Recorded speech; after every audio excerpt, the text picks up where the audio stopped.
Boa noite a todos.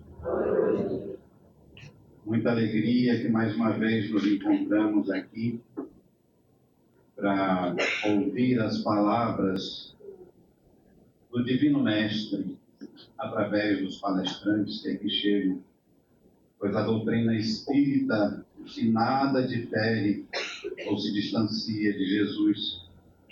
Então hoje vamos estudar um pouquinho mais, vamos tentar compreender essa doutrina consoladora. E na palestra de hoje nós temos nosso irmão Alisson, literalmente nosso irmão, com o tema Amanhã será aquilo o que dele fizeres hoje.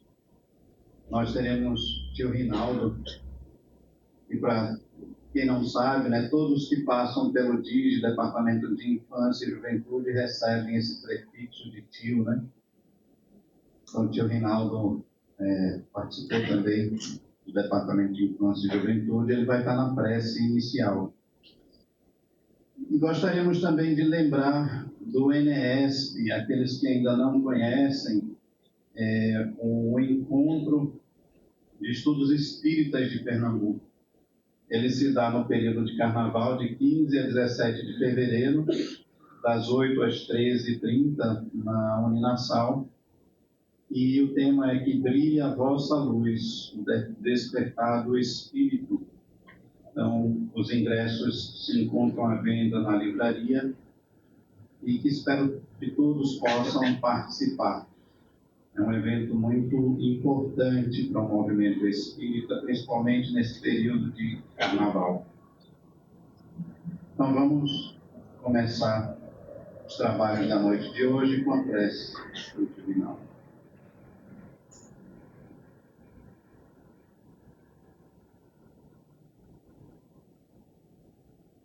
Senhor Jesus, estamos, Senhor, reunidos em Seu nome, com a certeza da presença dos Seus prepostos, desses Espíritos amigos, que já estão à nossa frente na caminhada e que se disponibilizam a nos instruir, a nos evangelizar em Seu nome. Que possamos prestarmos bem atenção no conteúdo e levarmos, Senhor, esse conhecimento em nós, em espírito, buscarmos na prática, na vivência, sermos melhores do que chegamos. E se errarmos, Senhor, nos ilumina, nos ajuda a levantar. Que o nosso irmão Alisson possa trazer o conteúdo da noite, reforçando mais ainda a nossa bagagem. E em Seu nome, em nome de Deus, nós aqui em conjunto, reunidos em Teu nome, com um só pensamento, damos por iniciada esta reunião doutrinária da noite de hoje. Assim seja.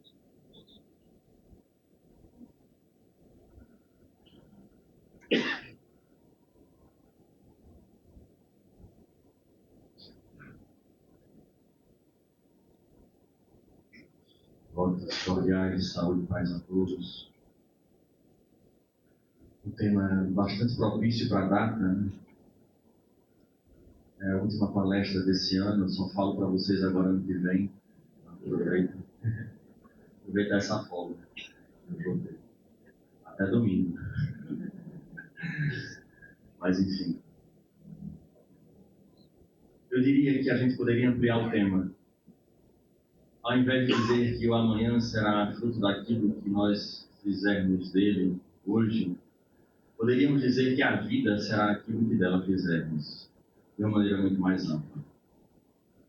E é indiscutível que esse momento que vai findando o ano, ele representa um dos muitos marcos naturais da vida de cada um de nós.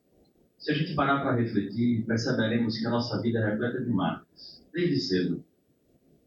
A data de nascimento, o momento de um casamento, o momento em que a gente conclui algum estudo na nossa etapa da educação, passando para outra. E esses momentos são sempre momentos festivos, em sua maioria, e é indiscutível que nós somos convidados naturalmente a sempre fazermos uma revisão da passagem naquele momento do marco que estamos comemorando ou avaliando. Então é comum nós escutarmos agora, ao final do ciclo de 2025, dizer: já fez o balanço, já olhou para trás, e ao mesmo tempo lança-se o questionamento de qual o planejamento para o ano que vem. É comum nós fazermos isso, porque isso é um marco. E seria interessante para que a gente percebesse essa frase, porque ela é uma frase verdadeira, porém muito perigosa. Porque ela necessita sim de um esclarecimento à luz da doutrina espírita. Caso contrário, a quantidade de frustração que a gente vai ter é muito grande. Porque essa história de que a vida será aquilo que dela você fizer, a gente coloca sobre esta frase, sobre os nossos ombros, uma responsabilidade como se nós tivéssemos o poder de mudar as coisas de forma imediata, ou até imediata. E as coisas não funcionam bem assim, mas ao mesmo tempo o fato de não funcionar bem assim não invalida a veracidade desta frase. É importante que a gente entenda os princípios que existem da lei divina relacionadas a ela, para que aí sim, munidos desse conhecimento, possamos caminhar em busca dessa mudança do amanhã, mas de uma forma consciente, e não com uma expectativa que frequentemente nós trazemos, porque tudo aquilo que em especial nos tira da zona de conforto, nós queremos mudar o quanto antes. E infelizmente não é assim que funciona. E para que a gente consiga construir essa linha de raciocínio, façamos nós a análise desse ano que se passou, porque ele vai servir de exemplo para que a gente possa construir esse entendimento. E como não temos como fazer isso de forma aberta, eu vou falar rapidamente do meu ano. Também não vou contar da minha vida, mas vocês vão perceber que vai parecer com a vida de muitos de vocês. De 24 para 25, fiz alguns planejamentos. E a vida por si só, durante esses 12 meses, teve surpresas boas que eu não esperava. Teve outras também que não estavam no meu script de problemas que surgiram. E ainda assim a gente foi levando, dando um jeito, amadurecendo, raciocinando, de tal forma que a gente conseguiu chegar aqui na data de hoje, mostrando de uma maneira muito simples que nós fazemos os nossos planejamentos e é correto que a gente faça, mas que a vida vai apresentar situações que elas não estão sob nosso controle. Na verdade, nós podemos falar de forma clara, nada está sob o nosso controle.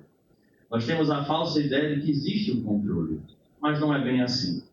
E para que haja esse entendimento, eu gostaria de fazer uma comparação, porque é em cima desta comparação que nós iremos fazer um passeio na mensagem do Cristo e vamos pedir emprestado alguns outros conceitos de sábios que vieram antes do próprio Mestre, a mando dele, para preparar o terreno para nós.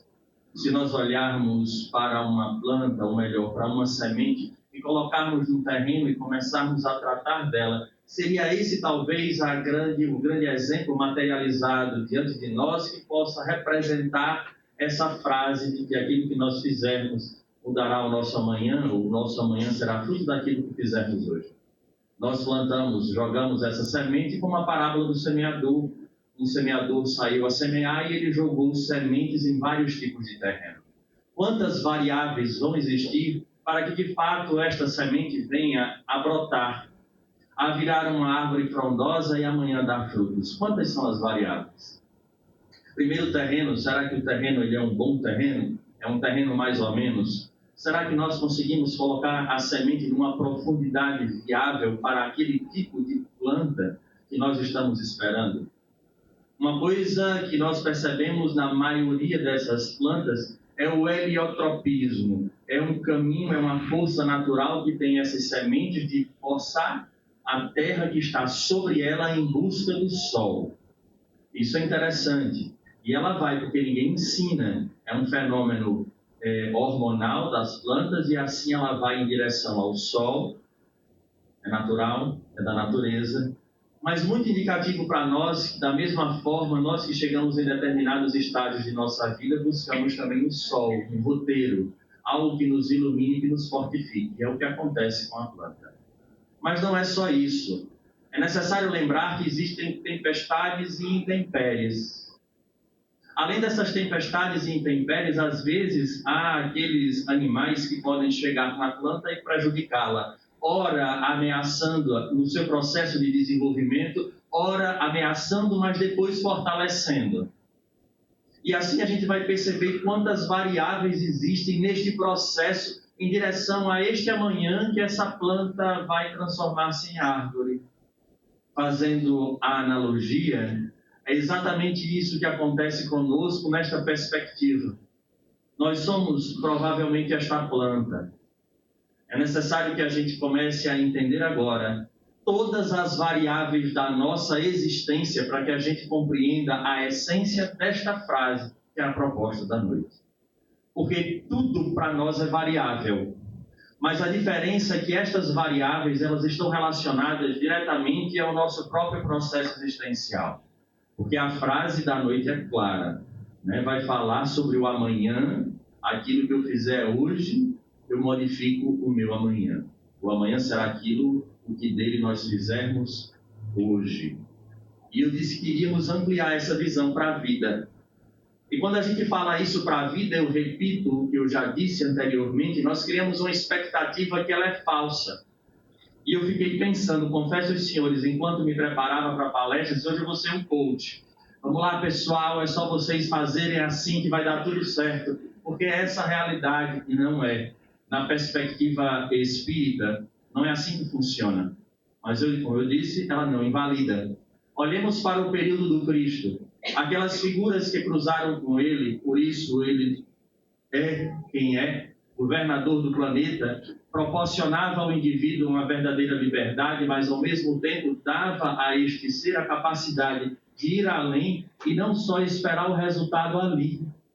Das figuras, das diversas personalidades, Maria de Magdala talvez seja aquela que hoje sirva para mim como um exemplo mais palpável, porque no momento em que ela sofre o seu processo de transformação, observe que ela vai dar continuidade, mas num profundo sofrimento. Todos aqueles que conheceram Jesus de Nazaré e adotaram a sua proposta, ao contrário do que se pensa, eles não tiveram a vida facilitada, eles tiveram a vida, pelo contrário, muito mais difíceis. Mas por que difícil, Alisson? Porque antes a porta era larga, agora ela tornava-se estreita. Antes os meus velhos vícios e os meus velhos hábitos eram coisas que me falavam ao ponto das sensações. Mas compreendendo que a vida é algo que transcende, porque o conceito de vida para ele não é o conceito de vida que nós trazemos para esta frase, porque nós queremos que a vida modifique amanhã. Por isso eu projeto meu 2026 com tudo aquilo que eu quero que aconteça. Eu não estou pedindo que ninguém deixe de fazer. Mas guarde na maturidade a perspectiva correta. Porque quando Jesus falava de vida, não era desta vida, da personalidade que nós somos, mas do espírito imortal que verdadeiramente nós somos. Maria de Magdala termina a sua existência trabalhando para leprosos, cuidando de leprosos, sendo tomada pela própria lepra e vindo a desencarnar assim. Há rumores, dentro do que nós conhecemos das reencarnações, que ela volta numa outra existência e continua o seu trabalho com os leprosos em Calcutá, mais conhecida como Madre Teresa. Vejamos que a vida continuou, mudou a perspectiva, mudou o momento, mas a vida é uma só. Então, quando Jesus lançava a proposta para aqueles, iremos encontrar em Amélia Rodrigues o Espírito, e que traz inúmeras obras que falam e versam sobre o período de Jesus, muitos são aqueles que foram curados e depois voltaram a adoecer. E Jesus curou e voltou a adoecer. Porque no processo da vida verdadeira, que é a vida do Espírito, não houve a mudança interior. porque aí é onde entra a doutrina espírita, para esclarecer para todos nós o que esta frase pode e como ela pode ser útil em nosso existir. A doutrina, a seu turno, vem decodificar essas informações e nos apresenta, primeiro de tudo, que nós não somos espíritos jovens, somos antigos. Já entramos e saímos das existências muitas vezes, mas a vida é uma só do espírito, e nós estamos neste processo de uma estruturação dessa árvore que somos. Ainda sementes, talvez, outros já numa condição de uma planta muito tenra, outros mais amadurecidos, mas todos neste processo. A grande diferença da comparação com a planta é que este terreno foi criado por nós próprios. Ele não foi escolhido por Deus, porque Deus é soberanamente justo e bom e não faz distinção entre os seus filhos, mas é dado a eles a possibilidade de eles escolherem a partir do livre-arbítrio, tendo todos nós em nossa consciência a lei divina. Acessar essa lei divina e superar os nossos instintos inferiores, aqueles que nos impulsionam para determinadas ações, é responsabilidade de cada um de nós. Mas a lei é clara. Você planta, você colhe.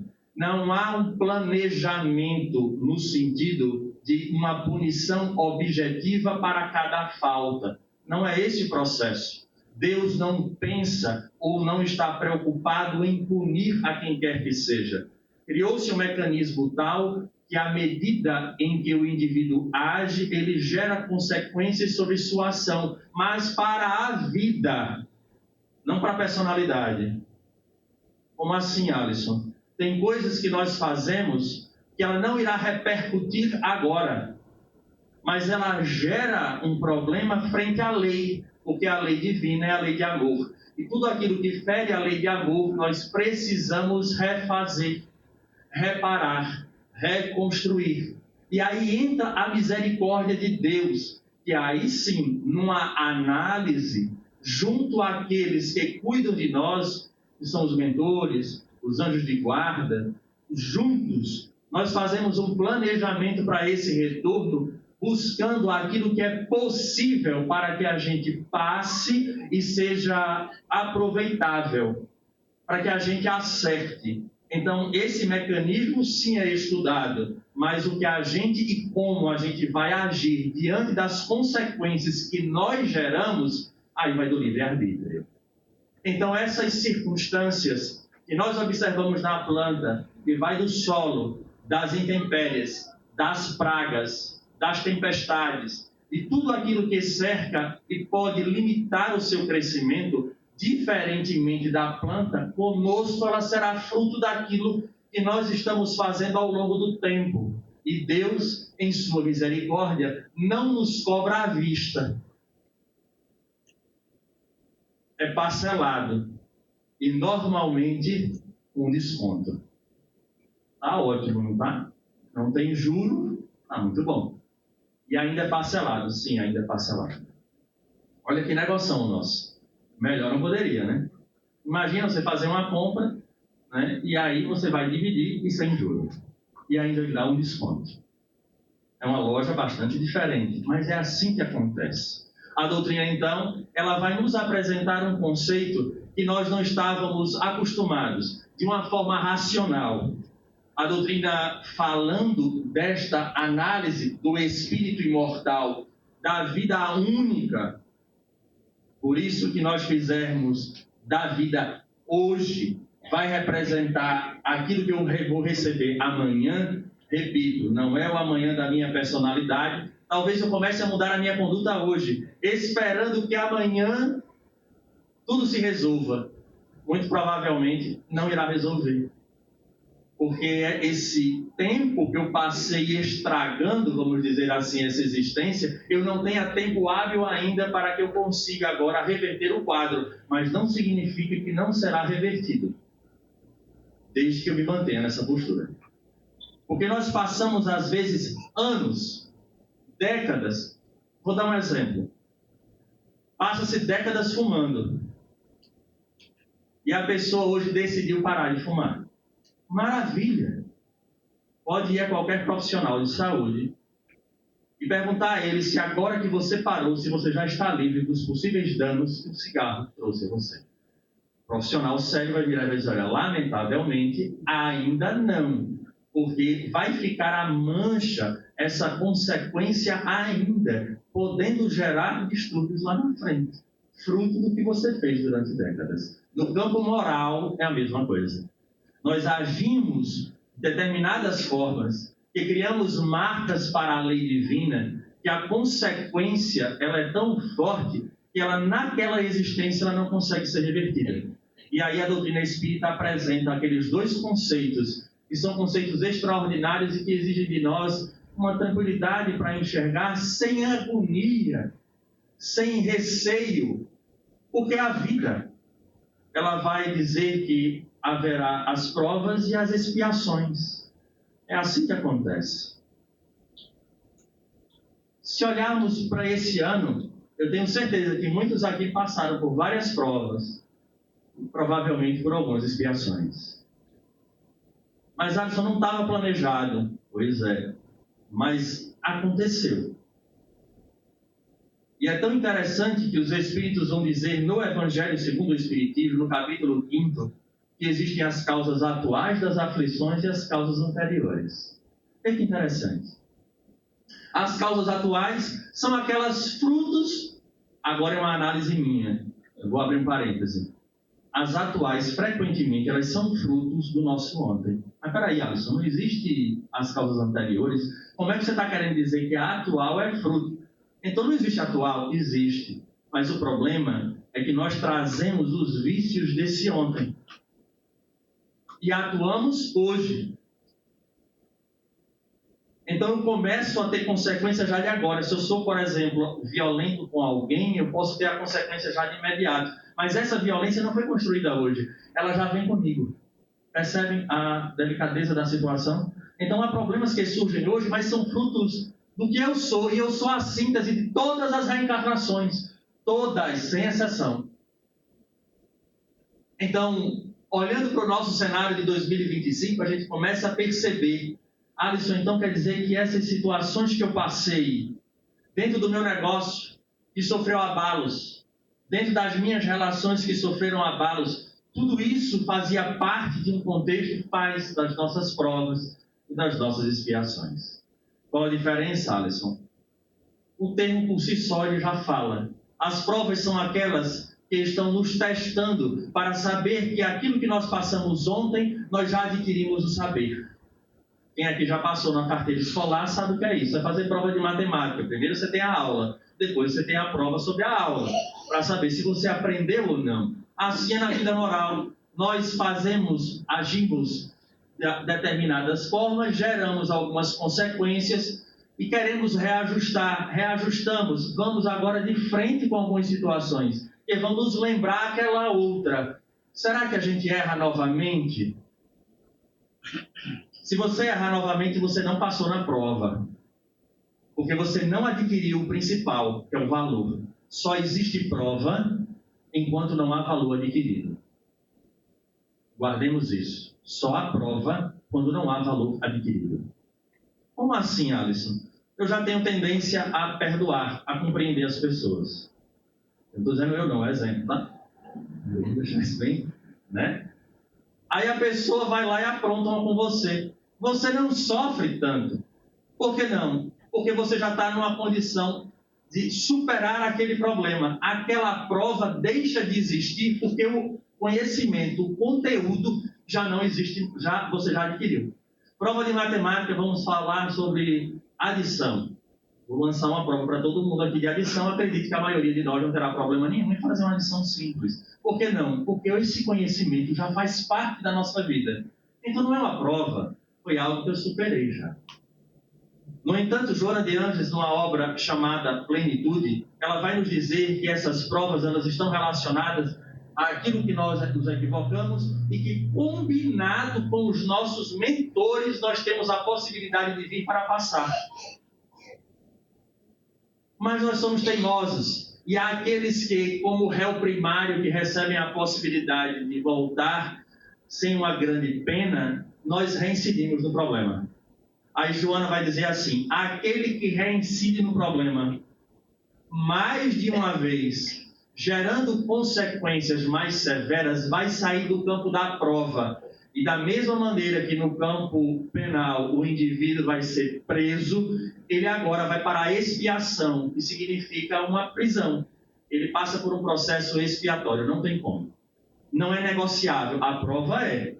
Alisson, a prova é? A prova é negociável.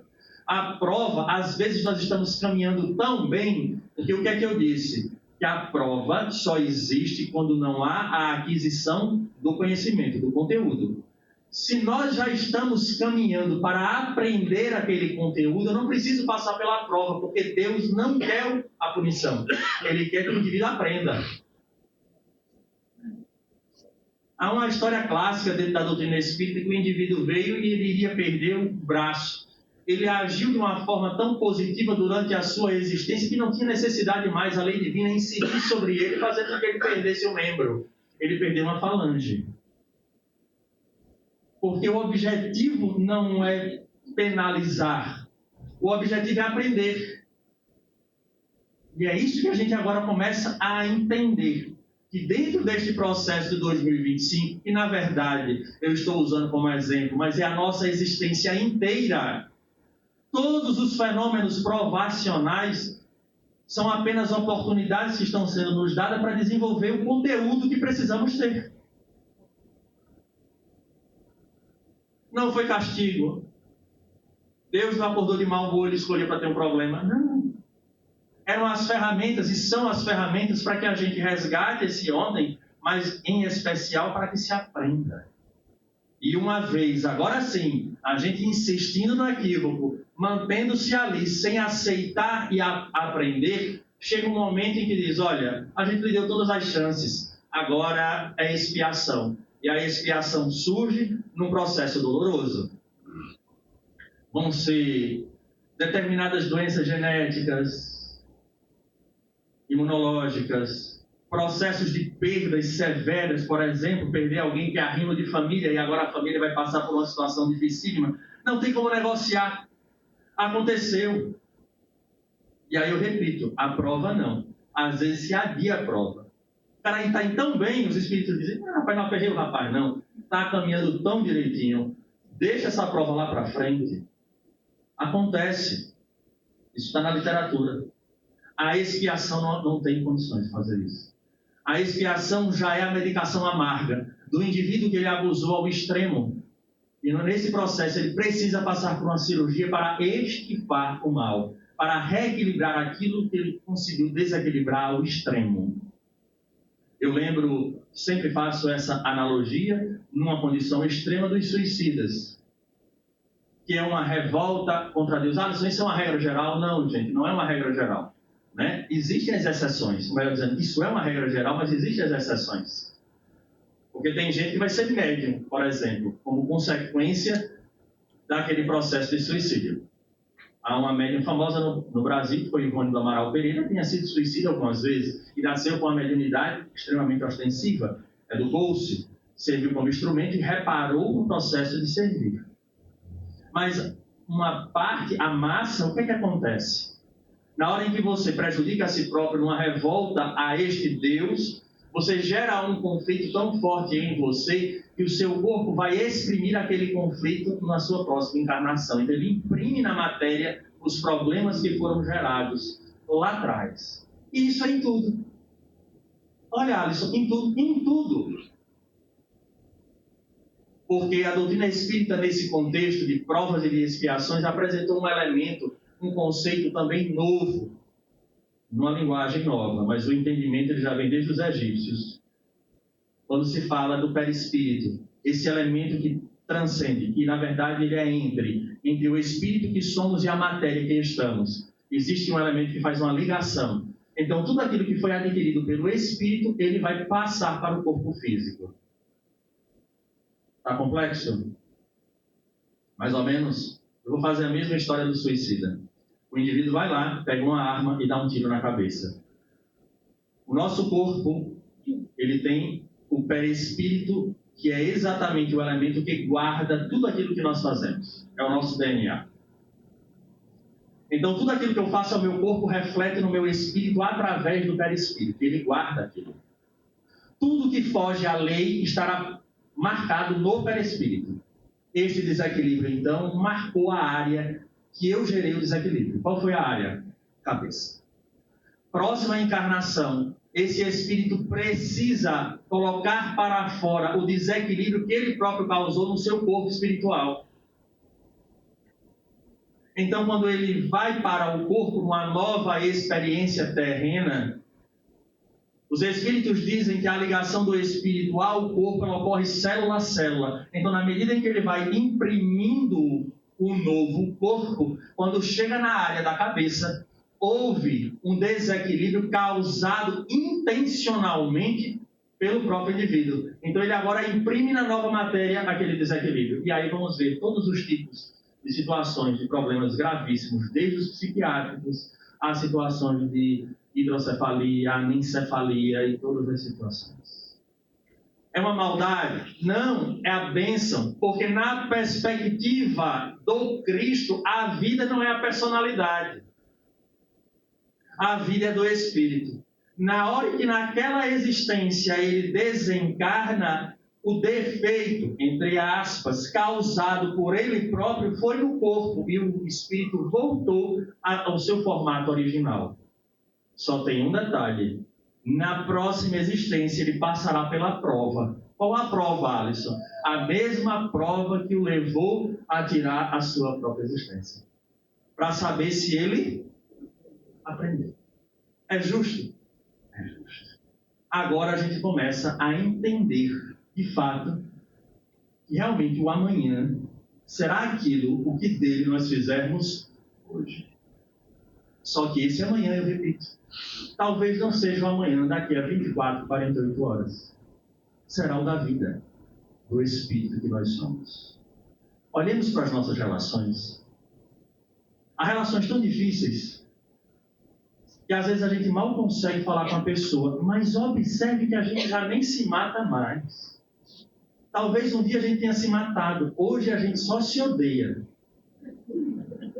Amanhã a gente se suporta, depois a gente ama. Olha, não é fantástico? Eu acho. E aí você vai vendo o mecanismo divino funcionando. É isso. Então, o que é que nós temos que fazer? Aí entra uma leitura que Joana de Anjos traz nessa obra chamada Plenitude para nós. Ela vai pegar emprestado de Siddhartha Gautama, o Buda, o estudo sobre o sofrimento. E dentro desse estudo sobre o sofrimento, ela vai nos trazer o caminho óptimo de Buda para que a gente possa ver se a gente dessa vez acerta. Mas lembrando que eu não anulo o mal de imediato.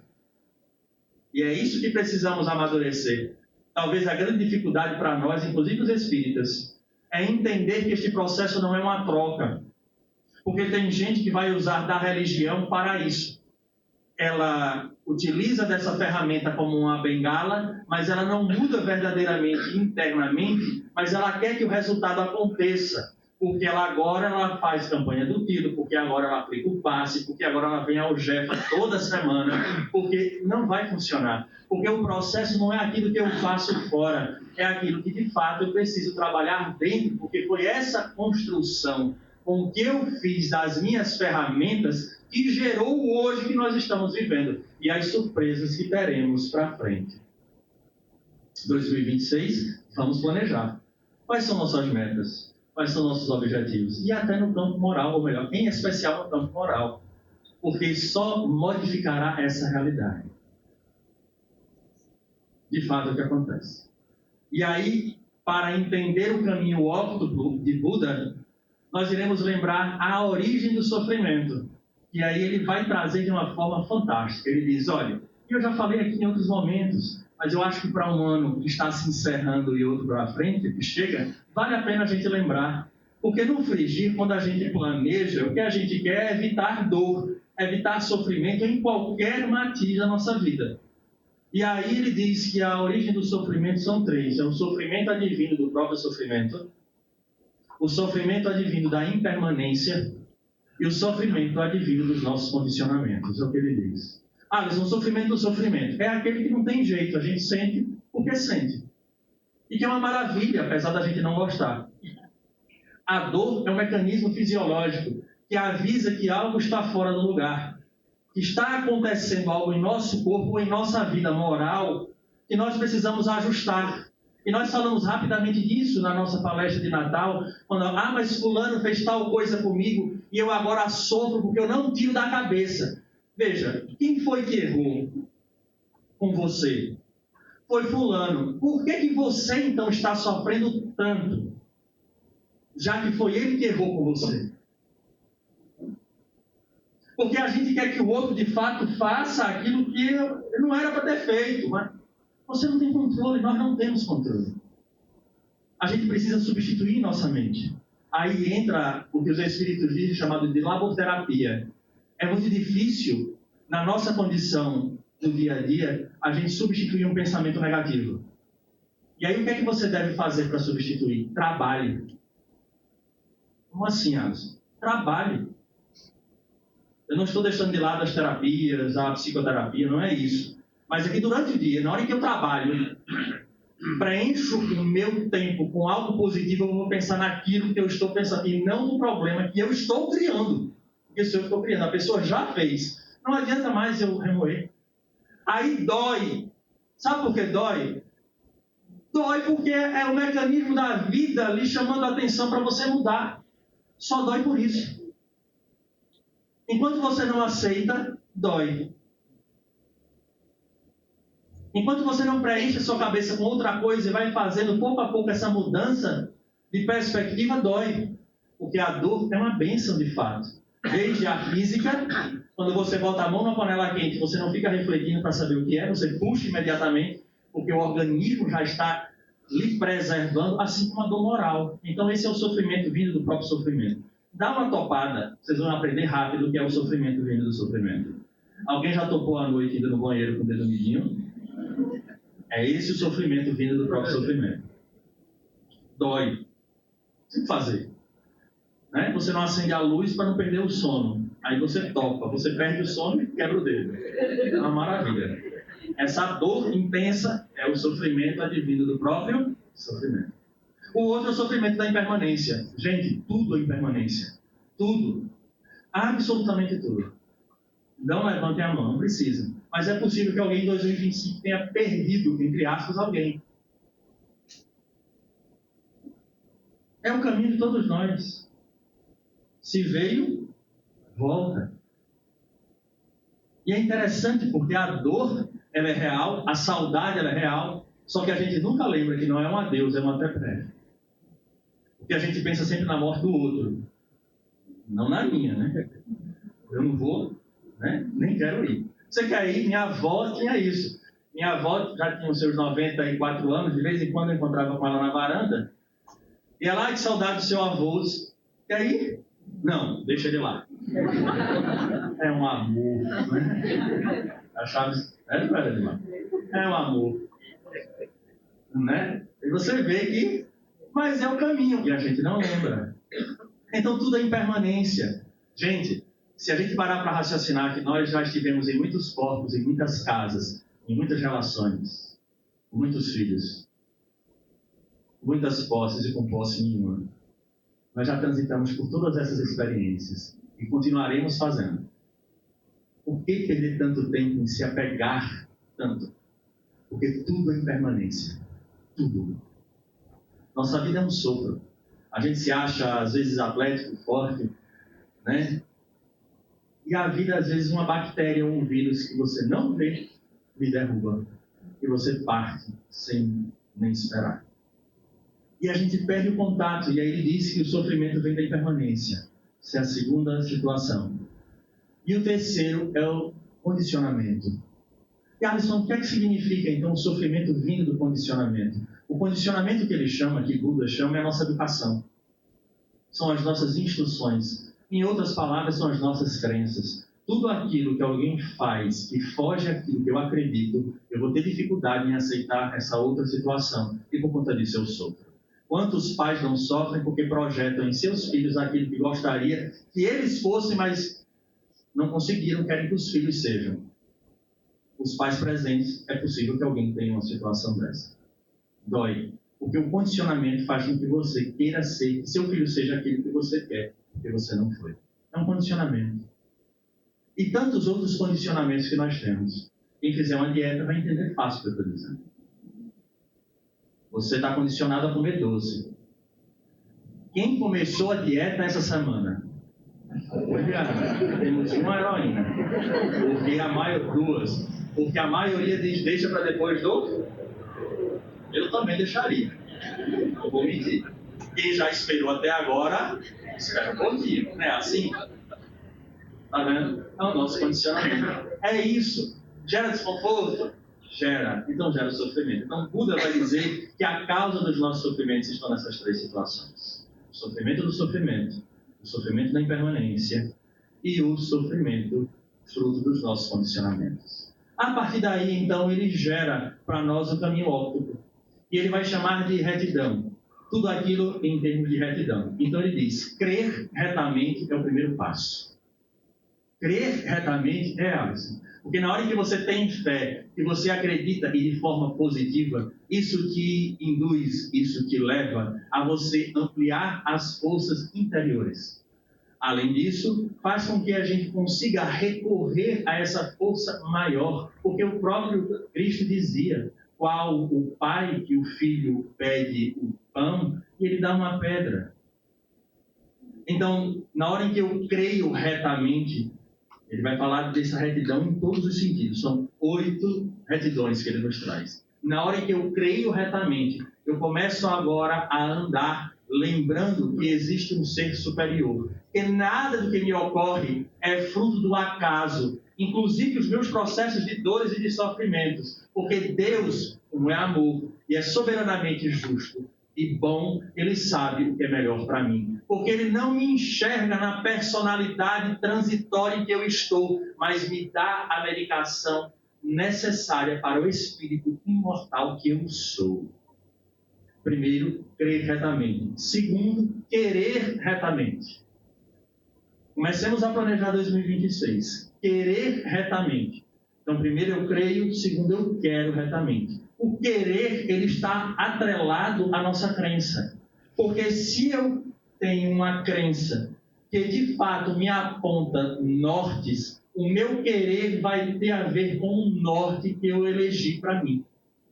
Então, na hora em que eu adoto a crença espírita, eu sei quais são os parâmetros que ela me traz e o meu querer estará em concordância com ela, fazendo com que eu faça a distinção, separando o que é necessário e o que é supérfluo. Porque muitas vezes nós sofremos pelo supérfluo, e isso é muito comum. Em especial num período onde as pessoas se apresentam felizes nas redes sociais por muito ter, e às vezes o vazio é profundo, porque a única coisa que elas têm é aquilo que elas conseguem mostrar. Mas por dentro existe uma grande fragilidade. E acreditamos que aquilo é o principal e passamos a nossa vida numa luta cruel em busca de conquistar aquilo, inclusive levando ao holocausto situações e pessoas que nem mereciam. Mas a gente fica tão sedento e esquece que o principal, repito, é o que o Evangelho fala, só é verdadeiramente nosso, aquilo o que daqui nós pudermos levar. Eu acho essa frase do Evangelho muito significativa. Eu particularmente eu utilizo-a como um mantra. Só é verdadeiramente nosso o que daqui nós pudermos levar. Isso não significa que o Espírito ele não vai querer ter uma boa moradia, ter um bom carro, ter boas experiências. Não é isso, mas ele entende que dentro deste processo de conquista, até isso que lhe chega é um teste, para que ele possa distribuir esse bem da melhor forma. Caso contrário, tornará para ele um grande peso amanhã. Quantas obras espíritas não falam de indivíduos que saíram de uma condição para outra, não souberam usufruir, usar bem desses recursos, e ao chegar no mundo espiritual sofreu profundamente. Porque, na verdade, ele achava que tinha sido mérito apenas dele, e, na verdade, havia sido um acordo no seu planejamento reencarnatório para que ele viesse a ter condições de fazer daquilo ali benefício para muitas outras pessoas. É porque a gente sempre olha nessa perspectiva do terra-terra, né? e esquece que tudo que nós estamos alcançando e vivenciando faz parte das nossas necessidades como espírito. Então, crer retamente, querer retamente, falar retamente. Hoje, nós utilizamos da fala como se fosse uma coisa banal. Hoje, fala-se por falar. Às vezes, de forma jocosa, criando na mente das pessoas e na própria mente imagens de baixo teor vibratório, facilitando processos de obsessão, de fascinação. O falar retamente faz com que a gente esteja atrelado ao nosso crer e ao nosso querer. Para que a gente consiga, inclusive, de Joana de Ângeles, nessa leitura que ela faz desse caminho óptico de Buda, de que até o tom da nossa voz e o que a gente fala cria vibrações ao redor de nós, causando elementos positivos e outros negativos. E a gente não dá importância ao que a gente fala, nem o que a gente leva adiante, em especial hoje na fala que é escrita, porque isso atinge indivíduos, gerando situações das mais diversas. E aí ele diz que nós devemos falar retamente. Então, crer, querer, falar retamente, operar retamente. Operar é melhor talvez traduzir por agir retamente. Porque o indivíduo que tem a sua crença de fato estabelecida, ele age, porque já compreende que esse amanhã será fruto dessas ações do agora. E aí fica a escolha que o indivíduo terá que fazer por agir de forma reta. E não é simples nos dias de hoje, como também não era na época do Cristo e talvez na época do próprio Buda, porque para ele chegar a estas considerações, é possível que ele passasse pelas mesmas experiências e ele avaliasse. Porque em tempos em que o indivíduo correto ele é visto de uma forma equivocada, inclusive as pessoas até chegam a brincar pela retidão do indivíduo, não é fácil, porque a pessoa se torna um alvo para vários atiradores, daqueles que utilizam dos seus recursos e das possibilidades de forma equivocada, e daqueles outros que estão ao lado dele, está de brincadeira que vai fazer isso. Rapaz, todo mundo faz. Qual o problema de você fazer? Mas o indivíduo que tem essa consciência, em especial o espírita, que ele sabe que estas ações, nenhuma delas se perde, porque está atrelado, repito, ao nosso perispírito. Tudo que nós fizermos, inclusive no campo do pensamento, está ali atrelado, gerando consequências para o meu amanhã. O indivíduo, então, que age, ele deve pensar 2 vezes se vale a pena ele agir de forma equivocada, mesmo que ninguém esteja vendo. Porque, segundo a tese que a doutrina espírita defende, nós estamos imersos no fluido divino. Não há uma ação que nós façamos que fuja à lei e não seja pego no flagra. Não precisa ter olhos, porque não vai ser julgado por ninguém. A marca estará em nós. Daí começar a agir retamente. Não é fácil, gente. É muito difícil agir retamente. Num mundo como o nosso, talvez seja uma proposta excelente para 2026. Agir retamente. Imagina você chegar no shopping, não tem estacionamento, só tem aquela vaga ali de pessoas idosas, você diz, mas é tão rápido. É ligeiro. Joana vai comentar que são exatamente nos pequenos atos do agir retamente que você se prepara para as grandes ações. Mas se você tem o hábito de burlar nos pequenos atos do cotidiano, é exatamente a brecha que fará com que você amanhã vá agir nas grandes ações. E a gente desconsidera. Inclusive, às vezes, por conta das nossas paixões. E eu falo paixão, por favor, não entenda o termo paixão na relação homem e mulher. Estou falando de apaixonamento em termos daquelas pessoas, ideologias, ideias que nós temos e ficamos tão apaixonados que não conseguimos ver com clareza, ver com retidão. E aí, quem crê, quer, fala, age retamente, vive retamente. E ele diz, olha, viva retamente. É o 5º passo para que o indivíduo, de fato, ele cesse o sofrimento. Porque não tem outra forma, nem fórmula, para que a gente consiga anular todos esses males que talvez tenham nos atingido em 2025, ou em 2024, ou daí para trás, que anule, a não ser essas. Porque, repito, nós já estamos agora arcando com as consequências, mas da hora em que eu ajo e vivo retamente, eu já preparo o meu amanhã. Então, o indivíduo que vive retamente, agora sim, ele começa a fazer um rascunho daquilo que ele pretende para o amanhã. Não obstante, não venhamos ter essa ideia infantil de que, agora que eu sou uma pessoa reta, né, que quero viver retamente, as coisas serão fáceis, porque Jesus agora me abençoa, ele ajuda. De fato, os Espíritos ajudam, mas eles ajudam a carregar a cruz e não tirar a cruz do ombro. O que vai fazer parte da nossa prova. Porque se até ontem a gente não vivia de forma tão reta e agora a gente quer viver de forma reta, os testes vão chegar para dizer, vamos ver se de fato o indivíduo é isso mesmo, porque foi o que a gente angariou ao longo do tempo. É natural.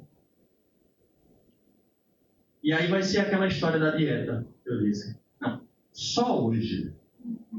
Né? O tal de só hoje na nossa vida é maravilhoso. Porque ele entra em todos os aspectos. Só que só hoje é o suficiente para que a gente deixe para depois, que a gente poderia ajustar agora. Então, crer, querer, falar, operar, viver, esforçar-se retamente. É o sexto.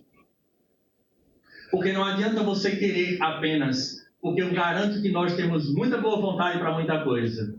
Mas os Espíritos vêm dizer em um Evangelho que quando a gente deixa de fazer aquilo que a gente precisa em termos de moral das nossas mudanças, não é que falte condição. Ele fala de forma bem enfática, falta vontade firme. Então isso tem a ver com esforçar-se retamente. Daí é necessário que a gente queira de verdade, mas só se quer de verdade nesse esforço verdadeiro quando eu tenho a consciência desperta, sabendo de fato que aquilo dali será para mim o melhor, mesmo que não seja hoje. E esse é o ponto de mudança de chave, porque frequentemente nós nos esforçamos por algo que nos dará retorno breve. Dificilmente a gente faz uma mudança esperando para a próxima existência. Quando eu mudo, eu quero o resultado agora. Já vi pessoas quererem um perdão do outro por algo que já foi feito de forma equivocada. A pessoa muda, faz o esforço, muda, e aí diz assim para mim, mas eu queria que agora a pessoa entendesse e aceitasse. Agora é o tempo dela. Quanto tempo você passou fazendo isso? 20 anos.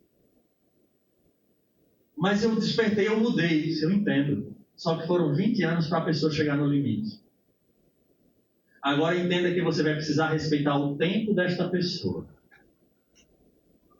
Se você já mudou de fato, se você já tentou ir lá, pedir desculpa, pedir perdão, busca reparar, se não consegue reparar a esta pessoa, passa a outro. Porque a gente não deve a ninguém. É importante que a gente tenha isso na cabeça. A doutrina espírita ensina a gente, eu não devo a ninguém, eu devo à lei. Porque será muito injusto. Imagina, a pessoa faz algo com você, você perdoa, você é obrigado a voltar com a pessoa. Aí você vai dizer, nossa senhora, da vida, né? Eu fiz o esforço, perdoei, você ainda vai me botar mais uma existência com essa pessoa? É bronca. Assim não dá. Se eu soubesse, não tinha nem perdoado. Né? Não vale. As brincadeiras à parte, é assim que funciona a lei divina. Você não deve à pessoa, você deve à lei. Então, na medida em que a pessoa agora não aceita mais o seu perdão, agora é um problema dela. Não sofra por isso. Não sinta essa dor, tire o peso dos seus ombros, porque já não lhe compete mais. Agora, respeite o tempo. Porque se a gente soube ferir durante tanto tempo, vamos deixar que a pessoa aprenda a cuidar da ferida durante tantos outros. Porque ela não compreendeu ainda que estamos todos numa escola. Daí a necessidade, então, desse esforçar-se retamente. Penúltimo caminho, pensar retamente. Isso é difícil. Controlar o pensamento, ter um foco, manter ele, e você pensar de forma reta. Quando nós somos convidados a 1000 situações, quer fazer um teste? Vamos fazer de conta que a gente vai fazer um desencarne coletivo. É melhor do que sozinho, né? Imagina chegar lá sozinho, pelo menos foi junto, né? Aí, coisa boa, tava todo mundo na palestra, passou um avião, beleza. Vamos fazer a fila aqui para ver quem é que entra na colônia, Nova Esperança. Quero o celular de cada um para a gente fazer uma avaliação dos grupos. Entendeu agora? Pensar retamente. E aí, vamos pensar retamente? É difícil porque nós somos bombardeados toda hora, todo instante. Mesmo quando a gente não quer, alguém vai lá e manda uma coisa para a gente, ou algo aparece para nós. Você vê que você se perturba. Pensar retamente nesse período que nós estamos vivendo é desafiador. Mas tudo isso estrutura a nossa vida. E por fim, Joana vai chamar a atenção para algo que nem é prática nossa, mas como foi Buda que falou, e vale a pena a gente refletir, porque Joana fala muito sobre isso. Meditar retamente. Meditar é essa capacidade que a gente vai ter de pensar com profundidade naquilo que a gente fez, naquilo que a gente faz e naquilo que a gente pensa em. Tem gente que diz assim, que orar é falar com Deus, meditar é ouvir Deus. Ela vai comentar nesse texto que no processo de meditação nós entramos em contato direto com essa divindade, sentindo praticamente a sua presença. Isso faz com que a gente fortaleça em nós todas essas aptidões retamente.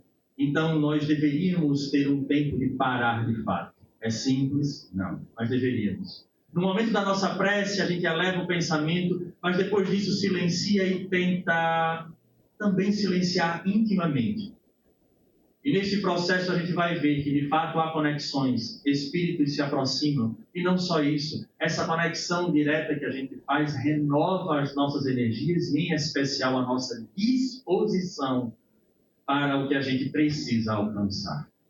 A doutrina espírita fala que nós, para sermos felizes, o que a gente precisa é algo muito simples. É ter a posse do necessário, a fé no futuro e a consciência tranquila. Só precisamos disso. A consciência tranquila, a fé no futuro e a posse do necessário. Se há um planejamento, então, para esse 2026, que a gente pense nisso. Porque nós, de fato, iremos enfrentar as mesmas situações, talvez pioradas ou melhoradas em alguns aspectos. Por mais que planejemos, 2026 trará situações desafiadoras, perdas, ganhos. Mas tenhamos a certeza que em todas elas existe um comando. E o problema não será passar por essas coisas, mas é como nós iremos passar por elas. Por isso a doutrina nos une de conhecimento, para que tanto nos momentos de grande euforia, como nos momentos de grandes dores, a gente entenda que são todas ferramentas para que a gente atinja a maturidade espiritual. E o quanto antes a gente desenhe um amanhã feliz que a gente tanto deseja. Ainda estamos em processos de resgate, de muitas provas, de muitas expiações. Mas a partir do momento que temos em nossa mão um roteiro seguro para fazer este amanhã diferente, mesmo que não seja nessa encarnação, aproveitemos. Porque não está na mão de ninguém, está na nossa.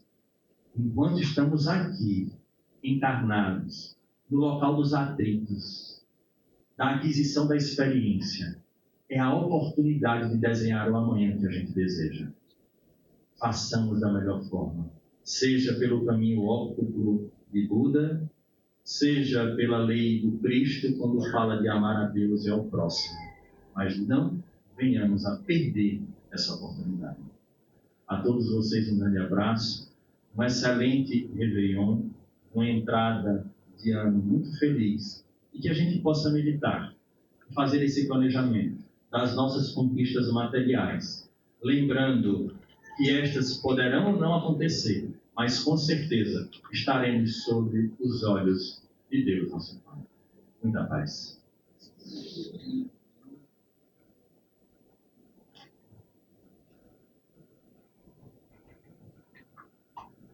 muitas reflexões para as nossas resoluções de final de ano, o início de um novo ano. E possamos, de fato, nos aprofundar nos conhecimentos que foram passados na noite de hoje, para que tenhamos uma manhã muito melhor do que o hoje, e melhor ainda do que o ontem. Vamos aproveitar para fazer a nossa prece final. E gostaríamos de lembrar que enquanto fazemos a prece, será aplicado o passe coletivo, e que todos aqueles que têm alguma necessidade possam se sentir recebendo os fluidos advindo da espiritualidade dos nossos médiuns para cada uma das suas condições. Querido Mestre Jesus, espiritualidade amiga, mentores da casa de Francisco de Assis, aqui mais uma vez agradecemos pelas palavras que chegam à nossa mente e passam ao nosso coração. Que possamos sempre refletir em cada uma delas, para que possamos ajustar os nossos comportamentos e assim tenhamos a verdadeira felicidade de caminhar contigo, porque já reconhecemos em Ti verdadeiramente o caminho, a verdade e a vida. Querido Mestre, abençoa cada um daqueles que aqui chegam hoje, seja como trabalhador, depositando o óbolo, o nóbulo, aquele seu centavo de esforço, de tempo, de conhecimento.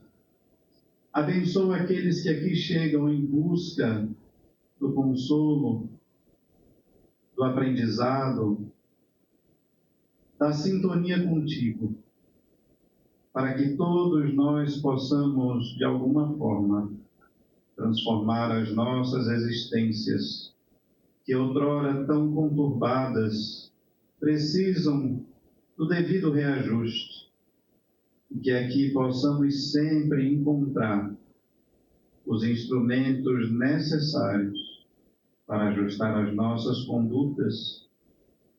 E sabemos que assim, as ajustando, podemos ajustar o nosso futuro. Possamos aqui vir buscar as nossas verdadeiras felicidades, reconhecendo na doutrina dos Espíritos esse instrumento venerável que tanto nos ajuda a conhecer a Ti, a conhecer a Deus. Querido Mestre Jesus, abençoa também essa casinha de amor, de trabalho e de caridade, para que ela tenha sempre suas portas abertas para receber todos aqueles que se sentirem cansados. E assim, mais uma vez, também agradecemos pelo ano que se passou e fazemos votos que o próximo seja ainda melhor, conforme os nossos esforços, para que assim o seja. Mais uma vez, agradecemos e te pedimos, esteja conosco, hoje e sempre. Assim seja.